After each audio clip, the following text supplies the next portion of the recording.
Hey everybody, as you know, our kidneys do an amazing job of filtering our blood by removing all the toxic metabolites from it.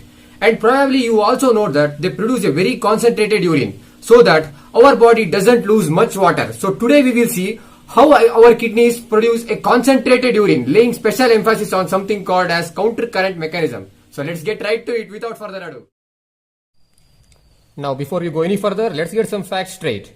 First thing first, a quick look at the anatomy involved. This is roughly how the kidney looks like in gross: the cortex, the medulla made up of renal pyramids, the calyces, the renal pelvis, and the ureter. And I'm assuming here that you already know all this, so I'll skip through the details and proceed further. Let's also quickly have a look at the nephron, which is essentially the structural and functional unit of the kidneys. The glomerulus, which is essentially a tuft of capillaries, the Bowman's capsule, the pars convoluta, also known as the PCT, proximal convoluted tubule, the pars recta, which together make up the proximal tubule. What follows is the loop of Henle, which has been divided into various limbs: the descending limb of the loop of Henle, the thin ascending limb of the loop of Henle, and the thick ascending limb of the loop of Henle.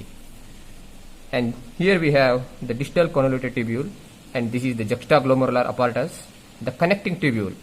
This long structure is known as the collecting duct, which has been divided into the cortical part of the collecting duct and the medullary part of the collecting duct. Speaking of which, this line here shows us the part of the nephron in the cortex and the part in the medulla. This image here says all this in a much better way. The vasculature around the nephron is very unique and is very vital for the counter current mechanism to work. The afferent arteriole branches out into a tuft of capillaries called the glomerular capillaries, and all of them unite to form the efferent arteriole, and the efferent arteriole descends down and forms a network of capillaries around the loop of Henle called the vasa recta, and the vasa recta finally unite to join the arcuate vein. Okay, that's pretty much all about the anatomy. Now since we are dealing with concentration, let's pick an unit to measure the concentration.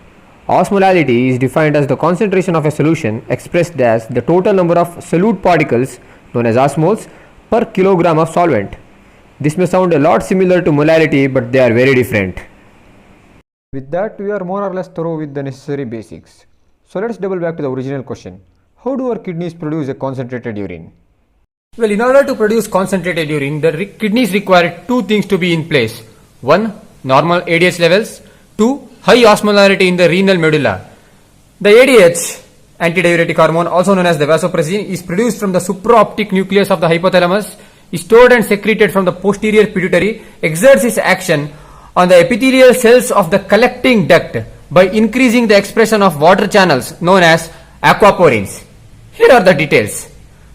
Mere presence of aquaporins isn't enough. Since this is a passive process and water always moves from lower osmolality to higher osmolality, we actually need a higher osmolality in the renal medullary interstitium to draw water from the collecting duct. And how is high osmolality in the renal medullary interstitium generated and maintained? That's when the counter current mechanism jumps in. Counter current mechanism is actually a culmination of two processes working in synchrony with a single aim. And the aim is to keep the medulla concentrated. And the two processes are counter current multiplication, which is taken care of by the loop of Henle, and counter current exchange, which is taken care of by the vasa recta. Hence the loop of Henle is called the counter current multiplier and the vasa recta is called the counter current exchanger. Counter current multiplication is how the concentration gradient is generated, and counter current exchange is how the concentration gradient is maintained. Now let's break down each one of these processes one by one. Let's begin with the counter current multiplication first. By definition, counter current multiplication is a mechanism that expends energy to create a concentration gradient. Now let's see how this actually works.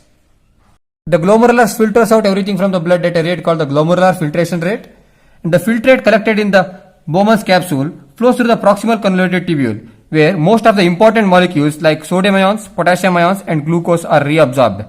The resultant filtrate still has lots of water. The descending limb of loop of Henle is permeable to water but is impermeable to all solutes. The thin ascending limb of loop of Henle, however, is permeable to some solutes and is impermeable to water. But the thick ascending limb of the loop of Henle, pay close attention here, actively pumps out solutes from the tubular lumen into the medullary interstitium. and the concentration of the fluid entering the descending limb of loop of Henle is around 300 milliosmoles per kg of solvent. With these facts, let's carefully examine the events in the loop of Henle. Let us assume a hypothetical situation where everything is isotonic. The fluid entering the loop of Henle, the fluid in the medullary interstitium both have the same concentration, that is 300 milliosmoles per kg. As the fluid passes through the descending limb and the thin ascending limb of the loop of Henle, nothing much happens. But as the fluid moves through the thick ascending limb of the loop of Henle, it actively pumps out solutes such as Na plus and K plus. As a result, the fluid in the medullary interstitium now has a more concentration, and the fluid leaving the thick ascending limb has this concentration. Consider the next column of filtrate arriving. Conditions are a bit different now. The fluid in the medullary interstitium has a higher concentration because of active pumping by thick ascending limb. So, water moves out immediately to attain osmotic equilibrium, and in the process, the fluid in the tubule gets more concentrated. And as it moves down, it loses water again. But this time, since it's more concentrated, equilibrium is attained at a higher concentration. Here, let me walk you through these steps in the descending limb through an animation.